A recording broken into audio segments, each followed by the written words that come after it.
So is it okay to purchase a 99-year development within a freehold area?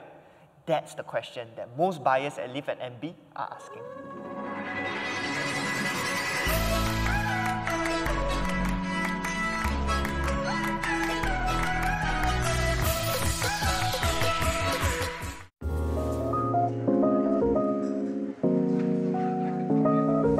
Welcome back to the next episode of our condo new launch reviews, where we peel away the hype of a particular launch to offer you guys our honest feedback about the development. And for today's episode, we are jumping into one of the most sought after, most anticipated launches of this year in District 15, Liv MB. Ready?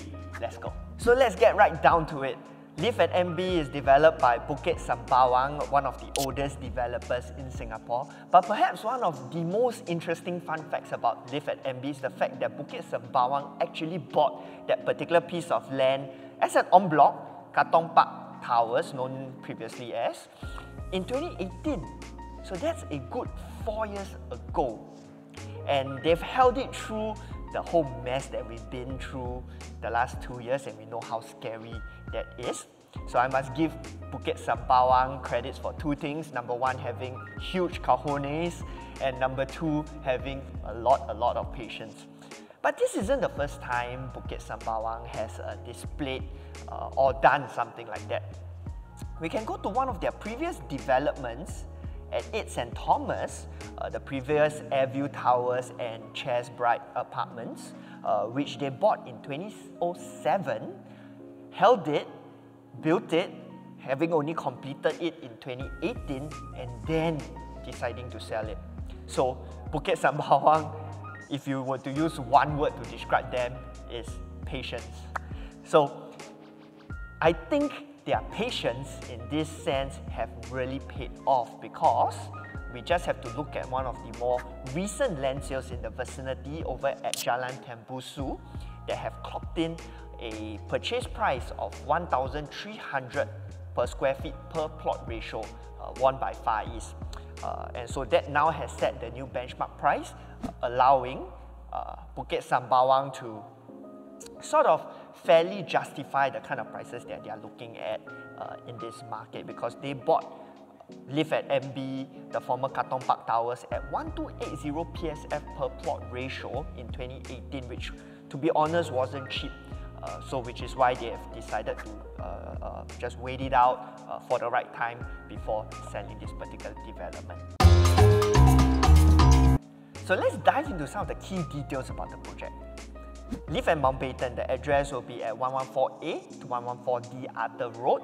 So as a location, I would say it's really good. We just have to take a look over here. It's going to be just a 3 minutes walk, right? 300 meters to the new Katong Park MRT. And if you drive, it's just going to be a one highway exit to Marina Bay. So excellent location, which is why it's so anticipated as a launch. For its land size, 140,000 square feet, I would say this will put it as one of the larger projects in the area. Even within the whole District 15, it's quite hard to find a land size of above 100,000 square feet. So on that note, I would say that is one of the more attractive parts about Liv MB. Next interesting thing, the tenure. Even though that piece of land was purchased all the way back in 2018, you don't have to worry so much about that, because the tenure is only starting from 23rd November 2021. So how the developer managed to do or pull off something like that, I don't know. But that's to your benefit. The number of units, 298 residential units, so that's going to put us very close to 300. What do I think about that? I'm going to share with you later on in the video. It's almost a one-to-one car park lot distribution with 285 car park lots. Okay. Next up, right, we have the details for the developers, the architects, landscape consultants, main contractors, so on. But what's interesting, another interesting thing, right, is the expected TOP date. And that's slated for 4th quarter 2024, and this is factoring in all the extension given by the government because of the circumstances we are in. And this is very, very interesting because the other new launch projects that you are going to purchase on balloting day easily would require you to wait 4 years before you can collect your keys.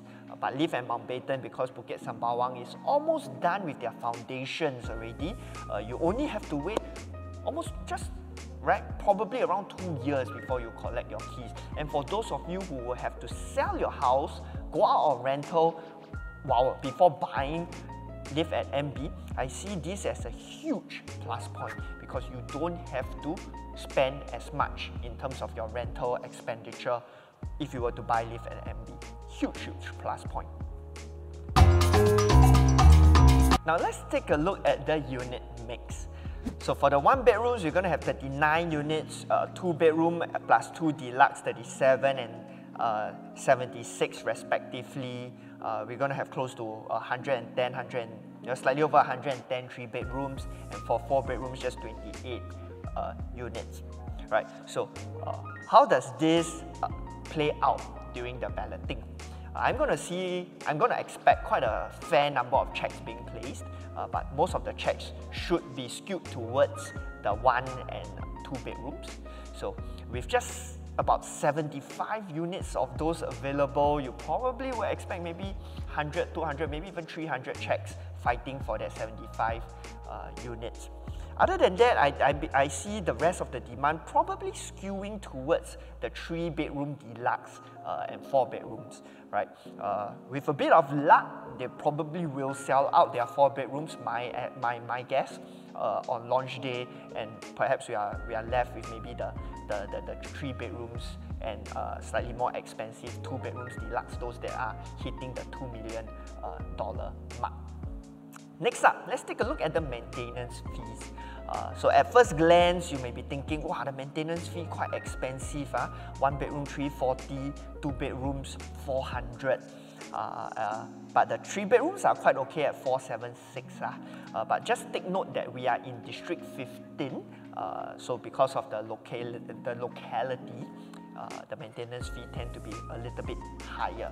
That said, right, if you compare Liv and Mountbatten to some of the smaller developments around that area, the smaller developments do not have the kind of facilities that Liv and Mountbatten will offer, which we will see later on. So that's that. If you were to analyze and really break down the maintenance fee, the 4 bedroom and 3 bedroom at 476, just $70 more than the 2 bedrooms. What that's trying to tell you is that if you can afford, just buy the bigger unit so you get more value for money for your maintenance fee. So next up, let's take a look at those facilities that we are talking about. Now let's take a look at the facilities. The biggest standout feature about the development is that out of the entire land plot, 80% of the development will be used for facilities and greenery, and the building footprint is only going to take up 20%. So that's going to give you this very airy vibe on the ground floor, right? Not claustrophobic. And for Bukit Sembawang, they are a developer that, I guess they don't really bother coming up with fancy names for their facilities. You see, they are extremely literal in how they name their facilities. They call it the playground, the fitness yard, the beach villa, probably the most fancy sounding facility already, right? Else, the function rooms are called the dining hall 1 and the dining hall 2. Nothing too fancy about it, so you don't have to then spend your time and try to figure out what facility that actually is. Right, some of the other points to note, a 54-meter block-to-block distance, that's pretty decent. A 45-meter lap pool. I have no idea why they didn't just add 5 meters to that lap pool so that they can call it a 50-meter Olympic-sized pool. But 45 meters is good enough. You're gonna tire yourself out swimming from one end to the other end. We're gonna have concierge service for the first 2 years paid for by the developers, after which you guys decide whether you want to continue or not, right? And as we zoom out, you can see the different orientations Primarily the development is north-south, right? Most of the units are north-south facing, which is good. Some of the units have west sun, but that west sun facing is counteracted with a sports hub view. So you're going to get that fireworks during National Day and the festivities. While we face the two roads, Arthur Road is the quieter road, right? Very little traffic, so not too big of a concern if you face that road. Mountbatten Road is probably a little busier, but facing Mountbatten Road has another obvious advantage because that view will be permanent, because across on the other side of Mountbatten Road are the freehold landed areas. So if you choose a mid to high floor, your view will be really, really nice. So another thing to note is that despite it being so close to East Coast Park and in District 15, the developers have been particular in telling us not to sell the development in a way to say that there's any sea view, so to speak, right? Because on the southern side, there are already a lot of condos already built there. Even though some of them are probably not as high as Liv and Mountbatten, there's a pretty good chance that they will go for en bloc and they'll be built up to the same height. So, you know, don't expect to have sea view if you buy Liv and Mountbatten. And let's take a look at the other two facilities deck. One in each block. So we have the Sky Lounge at level 11. Again, no creativity required to see what facilities we have there. We have the Study Lounge, right? Some jacuzzis here. But the more impressive one is at the block right beside Mountbatten Road. You know, remember overlooking the landed enclave. So really, really nice extended panoramic views. So on this one, the facilities is all the way on the rooftop, and we have, if you look at 51 and 52, a lap pool. But we know lah, nobody's going to go there to swim laps, just like nobody goes to the infinity pool on top of Marina Bay to swim laps. Most likely, people are just going to go there to take photos and put it on Instagram. But my personal favorite facility would be 52, the water deck. So over there they have like lounge chairs whereby you can sit there and just overlook the skyline. So if I'm going to have friends or clients that buy Liv at Mountbatten, I'm going to ask them to give me a chance to just go there and enjoy this particular facility. This is one that really stands out to me and I particularly like.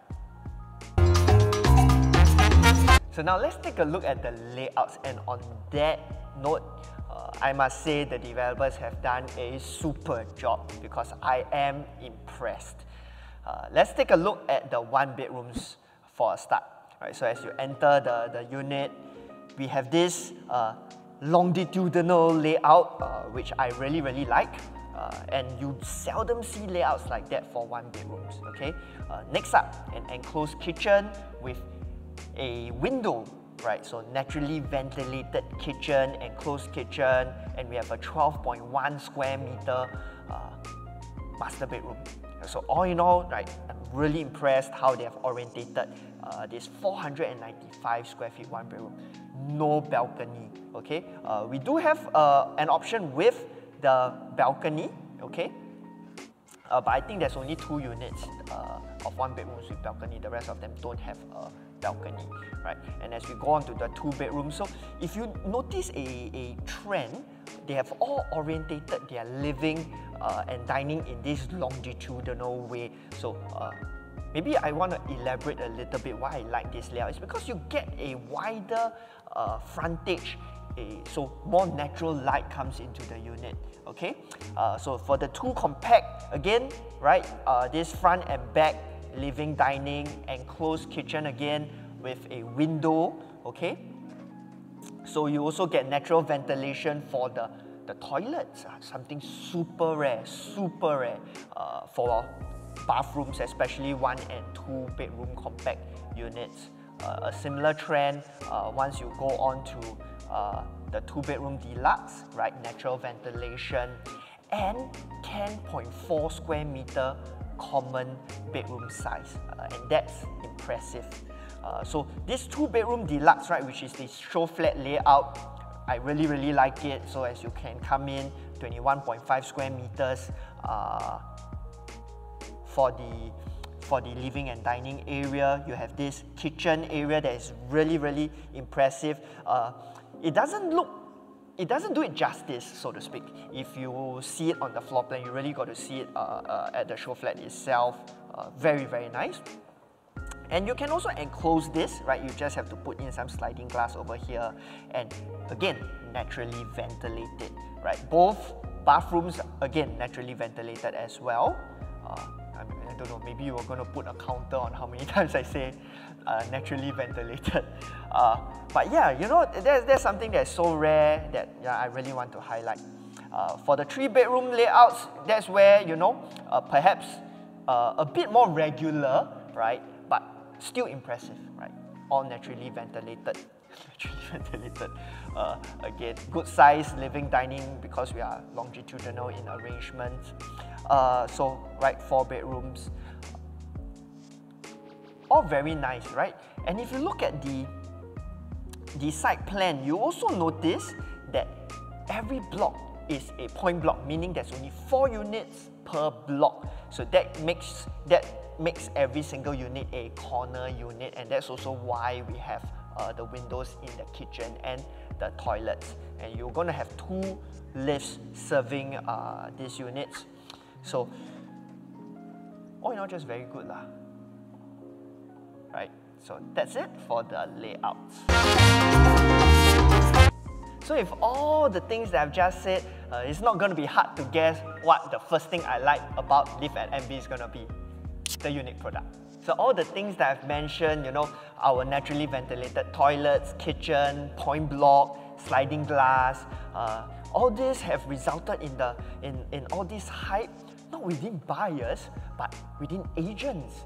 It's something super duper rare. So what got me interested to, you know, dive deeper into Liv and Mountbatten to begin with was because the developers had their briefing for agents, and I noticed a lot of agents coming back and gushing over it, wanting to buy it for themselves.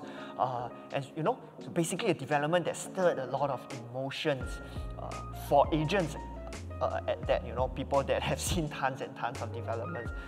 So what does that tell us, and why is this one of the points I really like about Liv and Mountbatten? Is because this is going to help Liv stand out from its competitors in the resale market. Because remember, Liv is a 99-year development located in a freehold area, so it's very important that they stand out from the rest. And on that note, I think they can pull it off. But I only have one complaint over here, is that I noticed a lack of natural stone being used. So natural stone like marble, those sort of things. Because, I mean, if the developers have already gone so out of their way to really create a standout product, you know, a unique product, I just thought they could have invested just a slightly more money, right, to give a more posh feel with, you know, more natural stones. Because even for the 3 and 4, like the most expensive 3 and 4 bedrooms, you're only going to find like engineered material on the kitchen countertops as well as the toilets. But then, right, this is just a minor complaint, which is why it's not part of the 3 things I dislike about the development. So on to point number 2, what I like about Liv and Mountbatten, the fact that it's located in District 15. So I'm going to break down this point into 3 parts, right? Past, present, future. So let's start with the past. So we've all known District 15 as an area with a lot of history, but also an area with a lot of wealth, right? A lot of accumulated affluence. So it's an area with a lot of old money, right? So we all have that friend of a friend whose father or great-grandfather have this huge house over in District 15, right, the East Coast area. So how does that pan out for the whole area? So it's one of the few areas in Singapore where you will hear people aspiring to move towards. Right? Probably only 2 areas in Singapore, right? The East Coast area, Amber, Meyer area, and also Bukit Timah. So mainly these 2 areas. And that will not change over the years, right?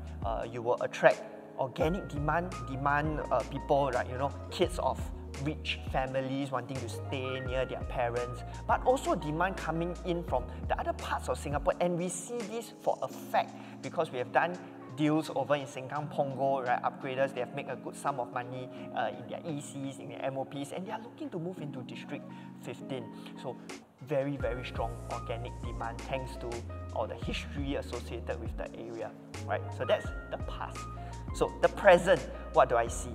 I see new benchmark prices already being set because of some of the land sales and en bloc in the area, namely the Golden Mile en bloc, right, sold to Far East and Perennial, and we know those are the two developers that never sell their units for cheap, right?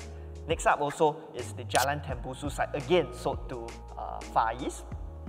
So again, would be cheap. So we have benchmark prices already being set on those two plots. And I believe the next one, which is the Dunman site, super duper anticipated and sought after. I believe that one will also set a new benchmark price because all the developers are eyeing that particular plot, right? One of the last few GLSs that's going to cross 1,000 units. So if you do miss out on Liv and Mountbatten, I would highly recommend you pay attention to the Dunman land site, as well as the fourth one, which is the Thiam Sui Avenue en bloc. So that one is won by Hoi Hap and Sunway. So I believe they are developers. They are probably a little bit more fair, I would say, with their prices. So again, if you miss out and live at MB, that's also another development. You can check out decent land size, can you up to 800 or over units.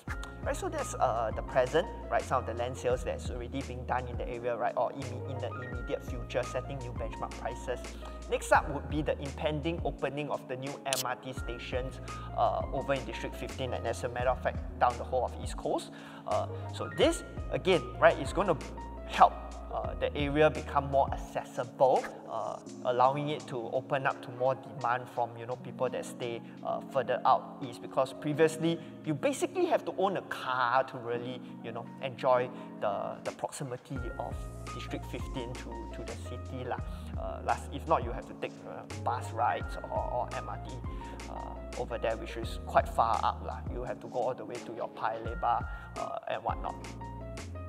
So the impending opening of the MRT station will help on that, right? More for the locals, but it's also going to help in terms of bringing up rentals in that area, right? Because it's an area with a lot of good lifestyle parts to things because of your East Coast Park, because of your food and history over at East Coast Road. So that's going to also attract great amount of rental demand in the area, and we know how an increase in rental will help increase prices also. So for the future, right, I'm looking at the potential en blocs down the East Coast stretch, right? You just have to drive down the ECP and you're going to see this mishmash of newer developments and older developments, and it's just going to be a matter of time before those older developments go en bloc. We have our Bayshore Park. There's already at the door of the whole en bloc process. So we can always bang on those guys to go en bloc and set new benchmark prices. Okay, so you have your current prices and your far future prices. And the developers will want to do en blocs for these particular plots because, again, they are looking at the same points that we are looking at, right? The strong organic demand, pretty sure that they'll be able to sell out those units, which is why you see Guaco Land doing Mayor House at close to 5,000 PSF, right? That's the kind of conviction that developers have for the demand in this area. On that note, right, that's the en blocs I'm looking at. If I look at the GLS, right, the big one that will help change that whole area will be the Kampong Bugis white site. So that one used to be on, I believe it was the reserve list, and it's now been taken off. I think URA wants to see the results of the Golden Mile en bloc, as well as the Dunman land site, because they probably believe the market isn't quite ready to absorb another, close to $2 to $3 billion site at this point in time. But it's going to come out eventually, and that's going to again transform and bring a lot of transformation within the area, and pretty much set another new benchmark price.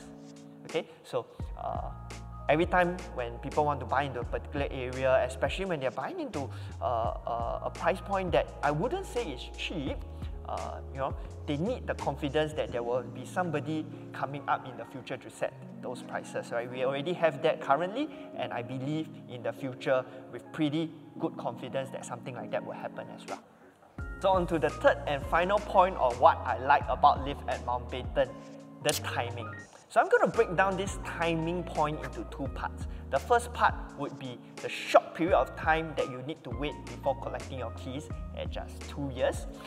So comparing to the other new launch developments that you're going to have to purchase at balloting, or some even without having to ballot right later on in their sales process already, you're still going to have to wait at least 3 years, some 4, 5, 6 years.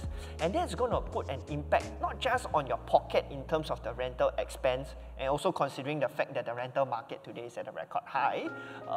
There's also intangibles such as the inconvenience that's going to bring, the uncertainty that's going to bring to your family. So all in all, right, a huge plus with the fact that you don't have to wait so long to collect your key for a new launch. Now on to the second part of what I like about the timing is the TOP timing. So for those of you who follow our channel, you know how obsessed we are with this whole TOP supply chart thing. Golden chart, TOP supply, this chart.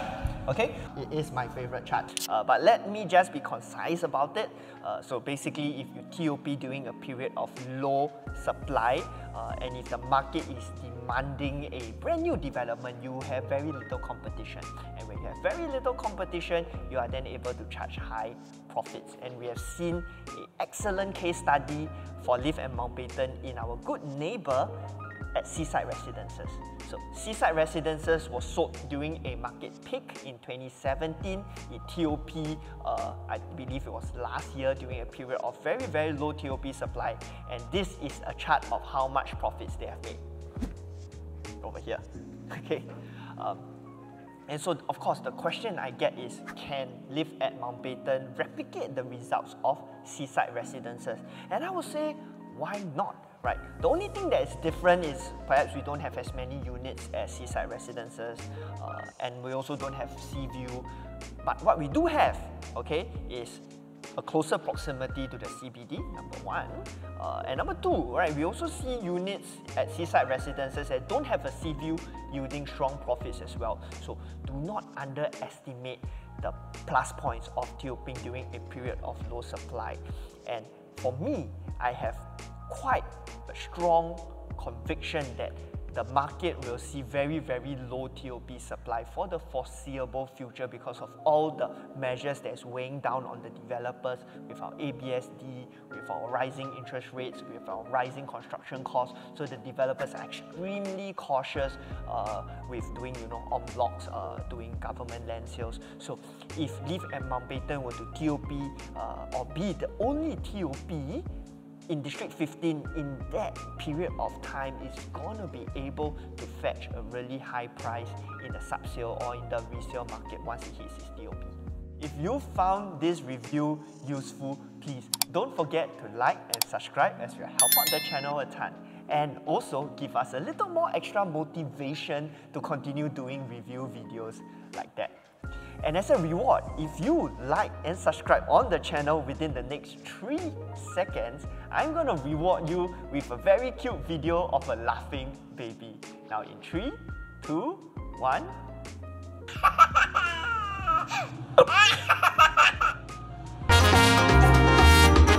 Now, let's move on to the 3 things that we perhaps don't quite like about Liv at Mountbatten.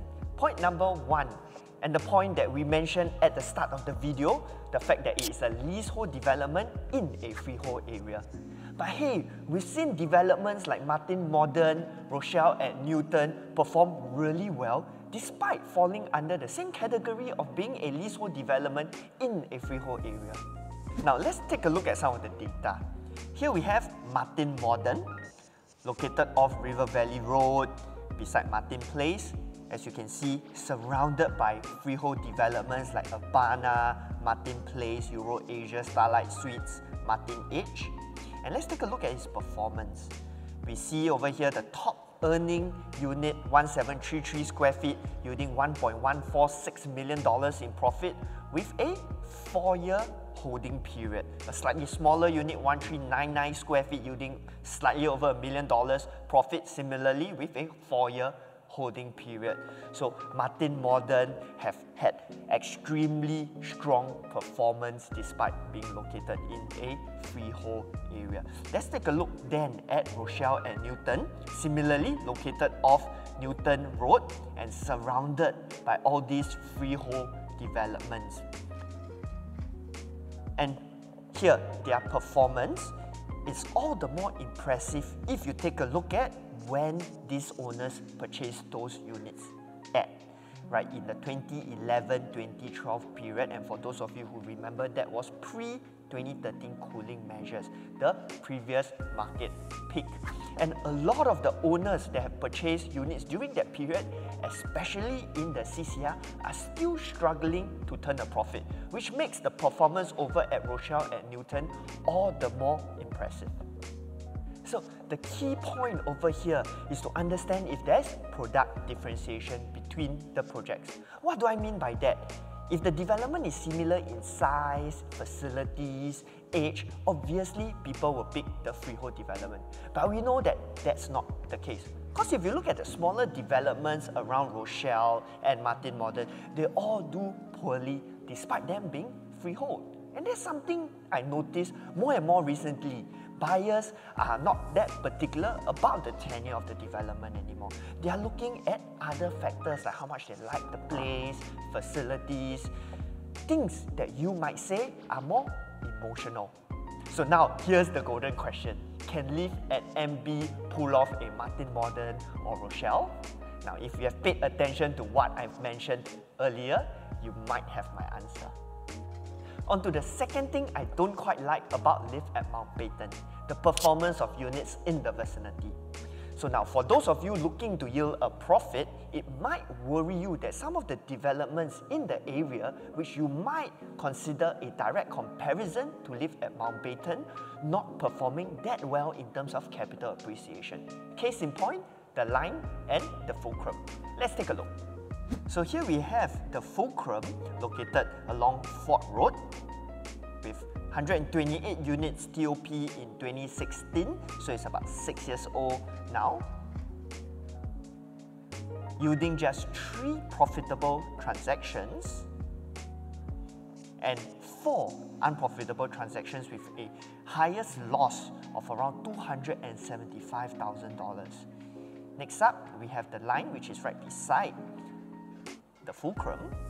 Similarly, 130 units TOPing in the same year in 2016, yielding just 1 profitable transaction and with a 16K profit that just isn't even enough to cover the stamp duty. So I would actually consider these 3 unprofitable transactions with a unit also losing close to $200,000. But on the other side of the coin, we have the Belvedere. Similarly, within a 200-meter area of Liv at Mountbatten, here we have its TOP in 2007, so it's about 15 years, 167 units. Okay, so over at the Belvedere, we see a drastically different performance, 159 profitable transactions, just 10 unprofitable transactions, with a unit that was bought in 2017 and sold in 2022, so a 5-year holding period yielding $785,000 profit. Another development, one slightly older, Seafront at Mayor, about 12 years old, 327 units, yielding up to $1.1 million profit. Over here, we also see a unit also bought in 2017, so in 2022, a 5-year holding period yielding $400,000 in profit. All in all, 174 profitable transactions with 47 unprofitable transactions. Next up, right, perhaps the granddaddy of the whole area, the Makina, TOP in 1998, so about 24 years old with 504 units. The Makina, very, very impressive performance for a 24-year-old development. Just check this out. bought in 2005, sold in 2022, yielding $1.94 million profit. Perhaps you can look at somebody that bought slightly more recently, 2016, sold in 2022, 6 years holding period, making $750,000. So as you can see, right, we have developments that are performing really well and developments that are performing really, really badly. And perhaps I can give you a little bit of a clue why those the units at the line and the fulcrum are performing so badly. Over here, I put out the unit at the fulcrum that made that $275,000 loss. Check out the layout. I wouldn't say it's the most fantastic layout in the world. As a matter of fact, a little bit odd in the sense that it's a duplex unit, okay? Over here, the other unit at the line that made a loss. You see the units at the line, they tend to be a bit longer, so a lot of wasted space in terms of the corridor. We also have a bomb shelter inside. You know, all in all, not the most traditional layout, not the most efficient layout over here. You see also corridor in bedroom 2, long corridor before reaching the living and dining area. And that transitions us nicely onto our third and final point on what we don't quite like about Liv at Mountbatten, the number of units. Coming in at 298 units, is it the biggest development around? The answer is no. While based on the previous example, it's gonna come in as one of the bigger developments in that area. But would I have preferred more units? The answer is yes. Had it come in at above 500 units, I would say Liv at Mountbatten would be an absolute no-brainer. So, you know, this is a point that I don't quite like, but is it a deal breaker? I don't think so. So, in conclusion, Liv at Mountbatten, not just in an excellent location, but a location with strong organic demand with a sprinkling of transformation as the cherry on top. With great TOP timing and future benchmark prices either already set or potentially to be set with the future en blocs coming in. Now, some of the things to consider, such as the performance of the units in the vicinity, its leasehold status in the freehold area, and the medium size of the development. Now, with so little units available, even after you watch this video, visit the show flat, you like it so much, there is a chance you may not get a unit. And that is why I'm here to offer you some of the suggestions or some of the alternatives that you can look at.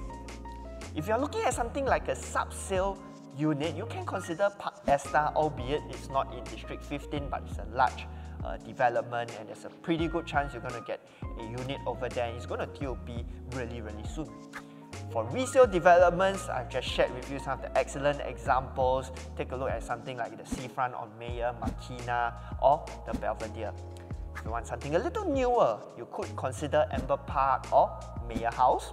But if you're looking for a short flip, you can check out my recent CCR video. With acceptance levels of OCR new developments hitting 2000 PSF, the RCR hitting 2500 PSF, I firmly believe the CCR now hovering at 2.8K PSF freehold at that may represent good value and something that you can take a look at. So if you've enjoyed the thought process that went behind the review of Liv at Mountbatten, let me share with you how we adopt a similar systematic thought process to help our clients plan their property purchases as well as their property portfolio. We start with the what, followed by the how, and ending with the why at the core. So what we've done throughout this entire video is focus more on the what.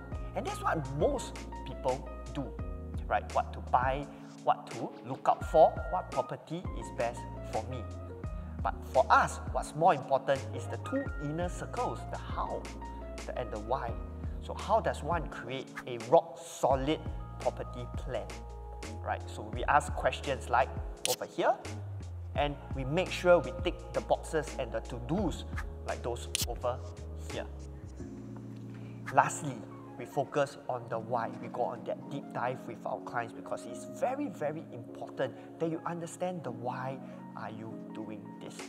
Because for us, we have that crystal clear. We see property as a platform for us to leapfrog towards our eventual property goals and our eventual financial goals. And every single step that we take is extremely deliberate, well thought out, systematic. And you can check out that particular video of us sharing our entire property portfolio and property plan transparently on our YouTube channel. I'm going to put that link down in the description and somewhere in this video. So if you found what I shared relevant to you, feel free to drop us a text, drop us a call, and we'll be happy to help. If not, right, just feel free to check out all our free educational content on our YouTube channel or our collaterals down in the description and over here. Thank you so much for joining me on this review. Until next time, bye-bye.